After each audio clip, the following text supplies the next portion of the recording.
ቆያችሁ ውድ የአንከር ዜና ቤተሰቦች፣ ሰላም ፍቅር ጤና ባላችሁበት ድረስ እያለን የሰዓቱን ዜና ይዘን ቀርበናል። በወልቃይት ከባድ ፍጥጫ ተፈጥሯል።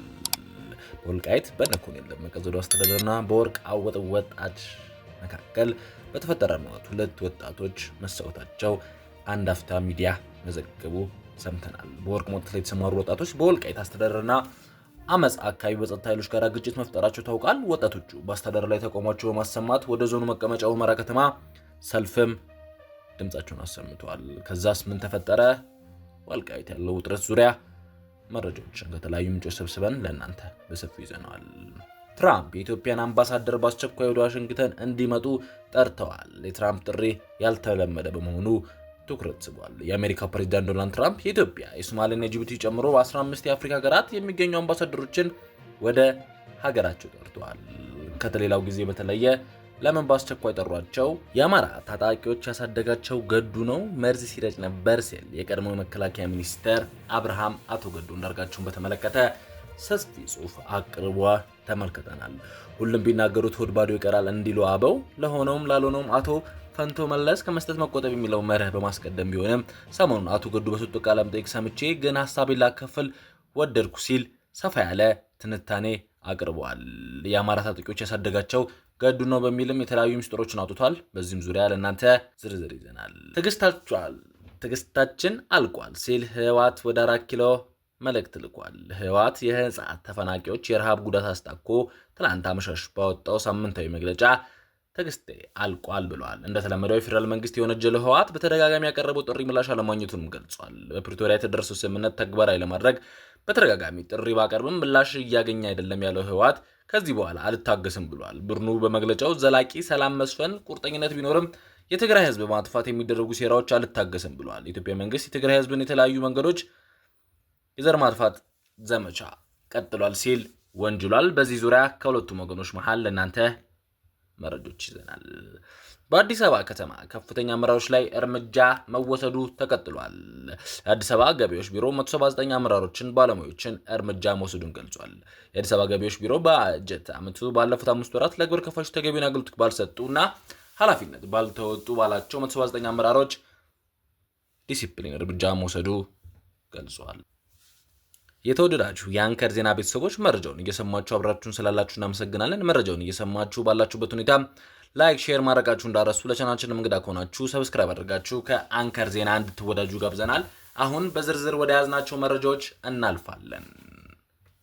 በወልቃይት ከባድ ፍጥጫ መፈጠሩና ሁለት ወጣቶች ላይ መሰዋታቸው ተነግሯል። በወልቃይት ኮሎኔል ደመቀ ዘውዱ አስተዳደርና በወርቅ አውጪ ወጣቶች መካከል በተፈጠረ አለመግባባት ሁለት ወጣቶች መገደላቸውን የአንድ አፍታ ሚዲያ ምንጭ ተናግሯል። በወርቅ ማውጣት ላይ የተሰማሩ ወጣቶች በወልቃይት አስተዳደርና አመጽ በአካባቢው ጸጥታ ኃይሎች ጋር ግጭት መፍጠራቸው ታውቋል። ወጣቶቹ በአስተዳደር ላይ ተቃውሟቸው በማሰማት ወደ ዞኑ መቀመጫ ሁመራ ከተማ ገብተው በሰልፍ ድምጻቸውን አሰምተዋል። እንደ ምንጮቹ ገለጻ ከትላንት በስቲያ በሁመራ ከተማ በወርቅ ማውጣት ላይ የተሰማሩ ወጣቶችና በአስተዳደሩ መካከል በተፈጠረ አለመግባባት ሁለት ወጣቶች መሰዋታቸው ቁጥራቸው በውል ያልታወቁ ሰዎች መቁሰላቸው ተነግሯል። አለመግባባቱ የተፈጠረው ከወርቅ ማውጫ ጋር በተያያዘ አስተዳደሩ አዲስ ውሳኔ ማስተላለፉን ተከትሎ ነው። ተደራጅተው በወርቅ ማውጣት ስራ ላይ የተሰማሩ የወልቃይት ወጣቶች ከስምሪት አስተዳደር ጋር በተያያዘ ቅሬታ በማንሳት ወደ አደባባይ እንደወጡ የተናገሩት ምንጮቹ ተደራጅተው ወርቅ በማውጣት ላይ የነበሩ ወጣት ከቃፍታ ሁመራ ብሔራዊ ፓርክ ለቀው እንዲወጡ የሚያዝ ውሳኔ ተላልፈው እንደሆነ ተናግሯል። የውሳኔው መነሻም በፓርኩ ውስጥ ወርቅ ለማውጣት የተሰማሩ ወጣቶች በርካታ የዱር እንስሳት ወደ ኤርትራና ሱዳን እያደረጉ እንደሆነ ተነግሯል። የዱር እንስሳቱ ወደ ጎረቤት ሀገር ከመሰደድና ፓርኩን ከውድመት ለመታደግ የዞኑ አስተዳደር የወርቅ አውጪዎች እንቅስቃሴ ገደብ እንዲኖረው በማሰብ ውሳኔውን ቢያሳልፍም በወርቅ ማውጣት ላይ የተሰማሩ ወጣቶች ግን ውሳኔውን በመቃወም ወደ ሁመራ ከተማ አቅንተው ተቃውሟቸውን አሰምተዋል። ከወጣቶቹ ተቃውሞ በኋላ ውሳኔ እንደተቀለበሰ የአንድ አፍታ ሚዲያ ምንጮችም አስረድተዋል። ዶናልድ ትራምፕ የኢትዮጵያ አምባሳደር በአስቸኳይ ወደ ዋሽንግተን እንዲመጡ ጠርተዋል። የትራምፕ ጥሪ ባልተለመደ መልኩ በመሆኑ ትኩረት ስቧል። የአሜሪካው ፕሬዝዳንት ዶናልድ ትራምፕ ኢትዮጵያን፣ ሶማሊያና ጅቡቲን ጨምሮ 15 የአፍሪካ ሀገራት የሚገኙ አምባሳደሮች ወደ ሀገራቸው ጠርተዋል። እርምጃ ያልተለመደ ነው የተባለ ሲሆን ዩናይትድ ስቴትስ በውጭ ጉዳይ ያላትን ዲፕሎማሲያዊ ውክልና መልሳ ለማስቀየር የምታደርገው ሰፊ ጥረት አካል ነው ተብሏል። በዲፕሎማሲያዊ ማህበረሰብ ምንጮች እየዘዋወረ ባለው መረጃ መሰረት አሜሪካ አምባሳደሮች ወደ ሀገሯ የጠራችባቸው የአፍሪካ ሀገራት ዝርዝር የተለያዩ አህጉራት ቀጠናዎችን ያካተተ ነው ብሏል። ዝርዝሩ በሰሜን አፍሪካ የሚገኙት ግብጽና አልጄሪያን ጨምሮ በአፍሪካ ቀንድ፣ በምስራቅ ምዕራብ በመካከለኛው በደቡብ አፍሪካ የሚገኙ ሀገራትን ያጠቃልላል። አምባሳደሮቹ እንዲመለሱ ስለተደረገበት ምክንያት እስካሁንም በተሰጠ ይፋዊ ማብራሪያ የለም የተባለ ሲሆን ክፍት የሆኑ የሥራ መደቦች ለመተካት ግልጽ የሆኑ የጊዜ ሰሌዳዎችም ተመልክቷል። ውሳኔው በአፍሪካ ቀንድ፣ በሶማሊያ፣ በኢትዮጵያና በጅቡቲ የሚገኙ የአምባሳደሩ ውሳኔዎች እንዳይኖር የተናገረ ሲሆን በቀጠናው በዓለም አቀፍ የንግድ መርከቦች መተላለፊያነቱ በአሜሪካ የጦር ሰፈር መገኘትና በጸረ ሽብርነት ተግባር ቅድሚያ የሚሰጥ መሆኑን ለዋሽንግተን ስልታዊ ፋይዳ ያለው አካባቢ መሆኑ ተጠቁሟል። በሰሜን አፍሪካ ደግሞ ግብጽና አልጄሪያ በዝርዝር ውስጥ ከተካተቱ ሀገራት መካከል ይገኙበታል። ሁለቱ ሀገራት በጸጥታና ኢነርጂ ጉዳዮች ላይ ለአሜሪካ ቁልፍ ቀጠናዊ አጋሮች እንደሆኑ ይታሰባሉ። በምስራቅ አፍሪካ ጥሪው እንደ ዩጋንዳ፣ ሩዋንዳ፣ ደቡብ ሱዳን ያሉ ሀገራትን ያካተተ ሲሆን በምዕራብ ደግሞ ናይጄሪያ፣ ሴኔጋል፣ ኒጀር፣ ኮትዲቫር በዝርዝር ውስጥ ተካተዋል። እርምጃው ወደ መካከለኛ አፍሪካ በመዝለቅም ካሜሩንና ዲሞክራቲክ ሪፐብሊክ ኮንጎን የነካ ሲሆን በደቡባዊ አፍሪካ ክልል ዛምቢያ እርምጃ ከተወሰደባቸው ሀገራት መካከል ትጠቀሳለች። ውሳኔው የተሰማው በዓለም ዙሪያ በርካታ የአሜሪካ አምባሳደሮች የሥራ መደቦች ክፍት በሆኑበት ወቅት ነው።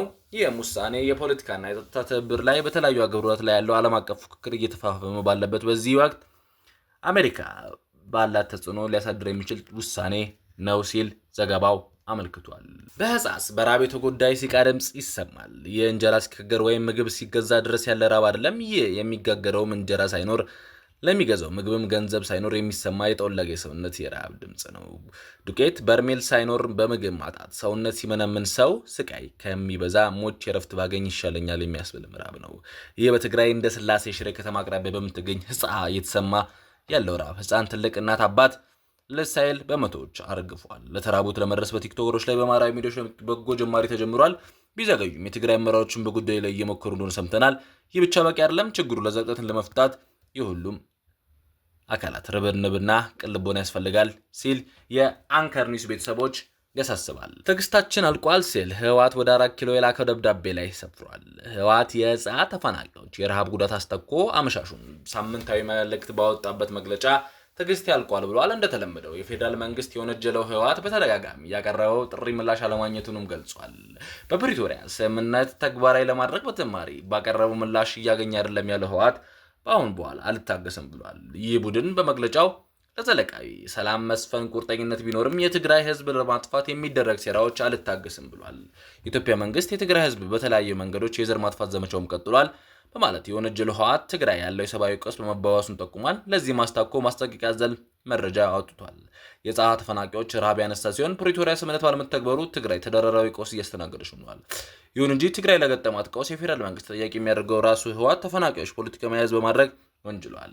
ከህወሓት ተቃራኒ በቆሙ በርካታ የትግራይ ፖለቲካ ኃይሎች ተፈናቃዮች ለችግር የተጋለጡት ሰብአዊነትና ፖለቲካዊን መቀላቀሉን ይላሉ። ዓለም አቀፍ ማህበረሰብ በትግራይ ህዝብ ላይ እየተፈጸመ ያለውን ዘር ማጥፋት ወንጀል ለመከላከል ጥረት እያደረገ ዓለሙን ማልክቷል። ህወሓት በመግለጫው ዓለም አቀፍ ማህበረሰብ ተገቢውን እርምጃ መውሰድ አለበት ያለ ሲሆን ትዕግስት ልክ አለው ማለትም አስታውሷል። ከተፈናቃዮቹ አፍቀምቶ ከእርዳታ ብር ላይ እንዲሰበሰብ የነገረው ህወሓት በህፃስ የተራቡ ወገኖችን ለመታደግ ርብርብ ለማድረግ እንደሚገባም ገልጿል።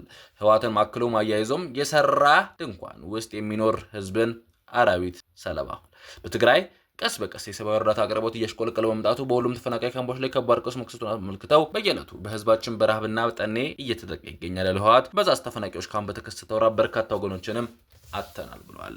የተወደዳችሁ ተመልካቾቻችን ለሰዓቱ ያዝናቸው ዜናዎች ይመስላሉ። በሰዓት የተፈጠረውን ነገር ለወገኖቻችን እርዳታ እንዲደርስ የበኩላችን እንደምናደርግ እንገልጻለን።